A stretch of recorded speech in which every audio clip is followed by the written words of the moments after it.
آفتاب صاحب، ایک بات میں پوچھنا چاہ رہا تھا کہ آج کل جو ملکی حالات ہیں، اس سے پہلے بھی جو نیچرل ڈیزاسٹر آیا تھا، جو زلزلہ تھا 2005 کا، اور اب سیلاب ہے، تو اس طرح جو مصیبت کی گھڑیاں ہوتی ہیں، اس میں زیادہ توہم پرستی کا لوگ شکار ہو جاتے ہیں. جیسے خبروں میں آ رہا ہے جی کہ فلاں جگہ پہ بارش ہو رہی ہے، فلاں جگہ پہ ریلا آ رہا تھا تو فلاں بندے نے کچھ پڑھا ہے تو وہ ریلا واپس ہو گیا. اس طرح کی جو چیزیں آ رہی ہیں، خون کی بارش ہو رہی یا خون کی بارش ہو رہی ہے، اس طرح کی چیزیں جو ہیں وہ لوگوں کو بہت زیادہ ڈپریس کر رہی ہیں. تو اس کا بھی کچھ نہ کچھ سدباب ہونا چاہیے. دراصل انحطاط پذیر معاشرے جو ہیں، انحطاط پذیر قوموں کی ایک بہت بڑی نشانی یہ بھی ہے کہ وہ توہم پرست ہوتے ہیں، ضعیف الاعتقاد ہوتے ہیں، سنی سنائی باتوں پہ یقین کرتے ہیں اور کبھی تحقیق اور تفتیش کا رستہ جو ہے وہ نہیں اپناتے. یہ وہ لوگ ہیں جو موسٹلی خبریں نہیں بلکہ خواہشیں سننا چاہتے ہیں اور تاریخ کو اس طرح مولڈ کر دیتے ہیں جس طرح انسان ہیلوسینیٹ نہیں کرتا. وہ ہیلوسینیشن ہونے لگ جاتی ہے اسے کہ میں فلاں جگہ گیا تھا. وہ ایک بات بار بار کرتا ہے، تواتر سے جھوٹ بولتا ہے، اور لگاتار جھوٹ بولتے چلے جانے سے ایک وقت ایسا آتا ہے کہ وہ ہیلوسینیٹ کرنے لگ جاتا ہے کہ میں سچ مچ یہ کام کرتا تھا، یا میں وہاں گیا تھا، یا میں نے یہ کیا تھا، اور اسے یہ احساس نہیں ہوتا کہ یہ جھوٹ تھا جو میں نے کسی خاص مصلحت کے تحت کبھی بولا تھا، لیکن اب وہ اس کی زندگی کا حصہ بن جاتا ہے.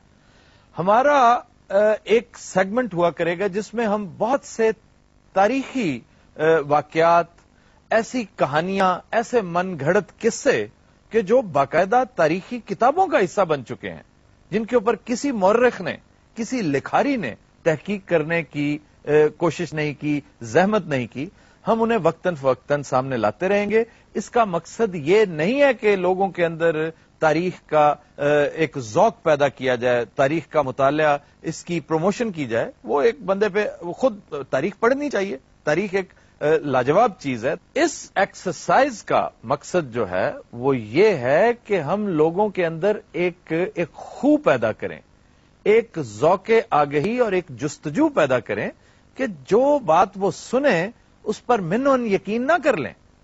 کیونکہ اس وقت میڈیا کا دور ہے، میڈیا ہائی وے پہ بڑی خوفناک ٹریفک ہے، دن رات یہ ٹریفک چلتی رہتی ہے. اس میں ایک چیز قابل غور ہے اور وہ یہ کہ ایک قسم ہے میڈیا کی جسے آپ عطائی میڈیا کہتے ہیں. عطائی میڈیا یہ کویکس ہیں، اور یہ وہ لوگ ہیں جو آپ کو ایسی انفارمیشن دیتے ہیں جس کے اندر زیب داستان جو ہے وہ ایسا ڈال دیا جاتا ہے کہ آپ لا محالہ اس کی طرف مائل ہو جاتے ہیں اور اس کے بارے میں جستجو نہیں کرتے. عطائیاں دا بھی رزق لگا جی اس کام تے، ایویں نہ کسی سپاں والے بابے دی بد دعا لے بیٹھنا جی. بابا بھی نال ہی بیٹھا ہے، بابا پاویں نال بیٹھا مگر سپ بھی نال ہی ہے. یار بات سنو، سیریس گفتگو ہو رہی ہے، کبھی تو تھوڑی سی سیریسنس برداشت کرو. سیریس ہاں آفتاب صاحب، او من بخار ہو رہا جی. مینو آ کے کہندے باہر بڑی برف پئی، میں کہ کتنے، کہندے پھٹے تے. یار جنرل صاحب صحیح گئے ہیں. ویسے میں یقین سے کہہ سکتا ہوں کہ وہ اس وقت بہت سکھی ہوں گے، اور سارے انہوں کو کام ہوئے گا، چلے گئے ہوں گے. اور بوٹی جی آدمی نے ہاں میں جانا چاہتا ہوں، مجھے کوئی نہیں روک سکتا. اچھا اب اگر اس گفتگو کے دوران تم بولے تو میں وارننگ دے رہا ہوں کہ واقعی میں نکال دوں. اچھا جی، یہ جو جنگیں ہوتی ہیں، سیلاب ہوتے ہیں، تباہی، زلزلے، انقلابات اور مسائل کے جو دن ہوتے ہیں، وبا کے جو دن ہوتے ہیں، ان میں اس طرح کی افواہیں بہت پھوٹتی ہیں.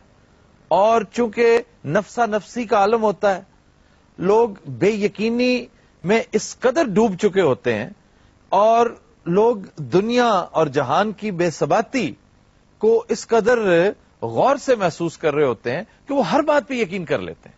وہ سمجھتے ہیں کہ یہ ہوا ہوگا. اگر یہ ہوا ہے، اگر اس پائے کی تباہی ہو سکتی ہے کہ 5 منٹ کے اندر 2 لاکھ بندہ لقمہ اجل بن سکتا ہے، تو کچھ بھی ہو سکتا ہے.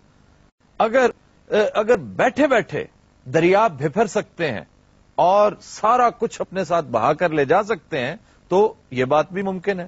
اس لیے یہ جو قصے ہیں کہ فلاں جگہ پر ایک بابا نمودار ہوا، اس نے کہا کہ چلا کاٹو، چھتوں پہ چڑھ کر دریا سندھ کا پانی جو ہے وہ یہ کر لے گا، وہ کر لے گا، پانی لال ہو گیا، پانی کالا ہو گیا، اور چند پرندوں نے بولنا شروع کر دیا. یہ مختلف لوک داستانیں ہیں.